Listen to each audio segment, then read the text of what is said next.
I'm back with another This or That Planner Edition. Today we're going to be talking about the difference between dated and undated planners and which one's best, which one sells more, and which one should you create. Let's dive in.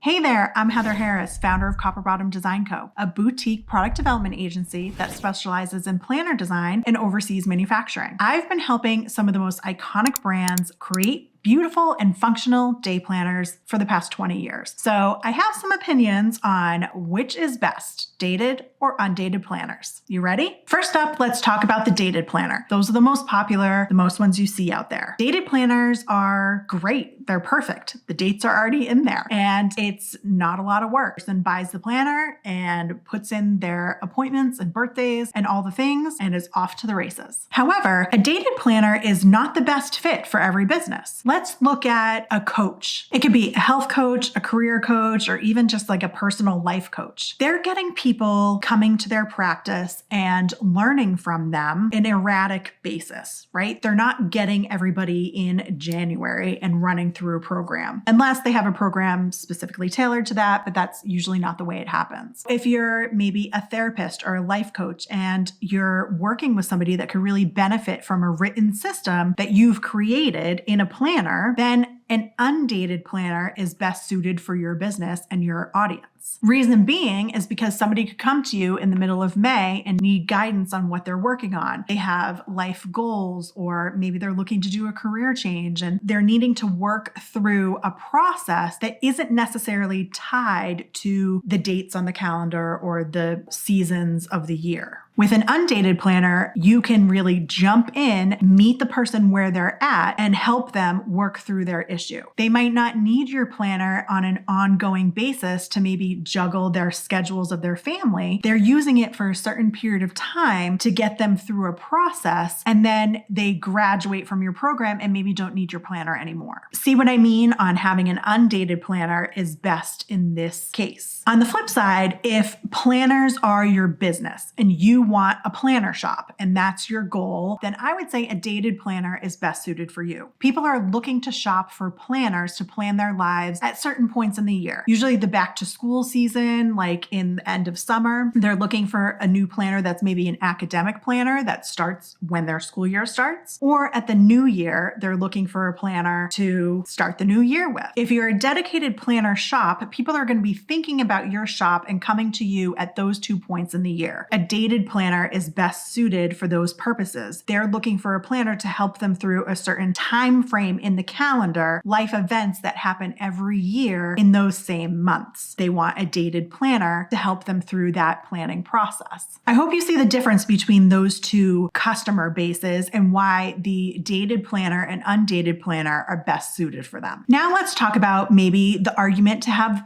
both dated and undated planners in your product line. If you have a planner business and your whole purpose is to sell planners, then a dated product is the best to start out with. However, once those planners sell out, then you don't want to wait around with nothing in your shop, no revenue coming in when those planners are outdated. So adding an undated planner to your line is a smart move to kind of get those people who maybe missed out and couldn't get a planner before they all sold out. The perfect time to sell an undated planner would be in like February or March, after your dated planners have already sold out. I would not necessarily launch the two of them at the same time because one is going to steal from the other. Typically, undated planners are less expensive than dated planners because they don't have all the dates in them and there's some work and setup involved that the customer has to do to make it work for them. You don't really want to launch your undated, less expensive product with your dated product that's more expensive and also has a shelf life. You don't want that undated planner stealing from the sales that could potentially be going to the dated planner. So keep that in mind, be strategic about your launches, and especially when you're creating an entire product line, you don't want to create create something that might steal revenue from an existing product. Just a little pro tip that I've learned over the 20 years in business. Now, if you're one of those coaches or somebody that I described that would be best suited towards an undated planner in their line for starting off with the undated planner, you could potentially offer a dated planner to those people who are still doing the work and really love your coaching philosophy, your process, and they want to continue with that. So this would be for somebody who maybe once your customer base has grown and you see people loving the undated planner, you could put your process into a time frame. And this would be creating a dated planner around your process. And you really want this dated version to have a selling point of its own and stand apart from the undated because the price is different and you don't want them competing against each other. Perhaps your undated planner is for somebody who's in the thick of it and really needs to work through a weight loss goal or a career goal or a certain point in their life. Your undated planner is really going to get into the nitty-gritty with your process and teaching and coaching in that product. Then perhaps somebody has maybe graduated your program or has learned the program so well that they've done it over and over that now they need a looser guide, something that's not so nitty gritty, maybe not so heavily journaling based, but something that gives them little prompts along the way. That person could graduate to your dated product and buy it year after year while still keeping your philosophy and your processes in the back of their mind as they go through their year. So you see the dated product and the undated product have clearly different roles in your product line. And that's what you want to keep in mind. Anytime you create a new product, really think, is this going to steal profit from something else that already exists? Or is this really going to support and further strengthen my mission and my philosophy? Again, just like the weekly this or that, there's really no cut and dry answer. It's subjective to your audience. And again, like I always say, cater to your specific audience. Create a unique planning philosophy that serves them better than anybody else, and you're always going to have a win. If you'd like more information on how to create your unique planning philosophy, check the link in the description. I have a whole playlist to help you form your perfect planning philosophy and sell those planners. And if you're ready to get started and dig into planner design, I have 6 fantastic resources on my website. Link in the description. It's copperbottomdesign.com/resources.